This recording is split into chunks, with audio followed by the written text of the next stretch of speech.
درنو دوستانو سلامونه مې قبول کړئ. نیلم ګل هم خپل جړه پر یاد ریکارډ کړی دی په ګیلمن پسې هغې څه ویلي دي تازه ترین اپډیټ ویډیو تاسو سره شریکوم. تاسو ته معلومه ده چې د څو ورځو هغه په دې باندې هم په ټرینډینګ کې چلیږي چې هغې یو کس سره واده کړی دی. په دې کې موږ یو بله ویډیو هم دې باره کې جوړه کړې ده، تاسو یې زموږ په چینل باندې کتلی شئ. اوس مهال د ګیلمن په باره کې هغې څه ویلي دي، ګیلمن پسې ولې خفه ده، دا ټول تفصیل به تاسو په دې ویډیو کې وګورئ.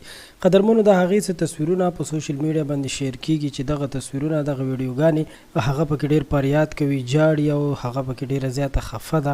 نو دغه تصویرونه خلک دغه ویډیوګانې یادوي چې دا یې ګیلمن پسې ویډیوګانې کړي دي، ځکه چې ګیلمن پسې هر یو کس خفه او هر پښتون چې دی په هغه باندې دردمند دی، خفه دی او خفګان پې کوي.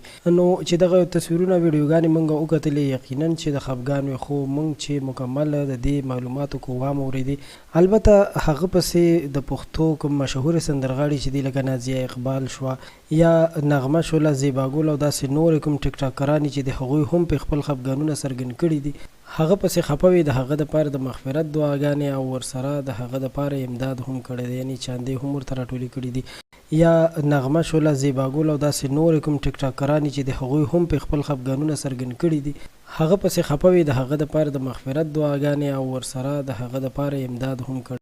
خو نیلم ګل داسې هیڅ نه دی ویلي، نه داسې څه اپډیټ مخې ته راغلی دی، خو دغه څه تصویرونه چې دي دا شیر کېږي. خلک وایي چې ګیلمن پسې ډېره زیاته خفه ده او د خفګان اظهار کوي. نو دوستانو دا تازه ترین اپډیټ و چې تاسو سره مو د دې باره کې شریک کړل.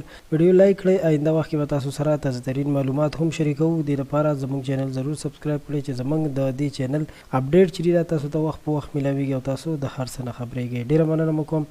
د خپل ځان ډېر خیال ساتئ. په الله مو سپارم. د لوی الله په امان.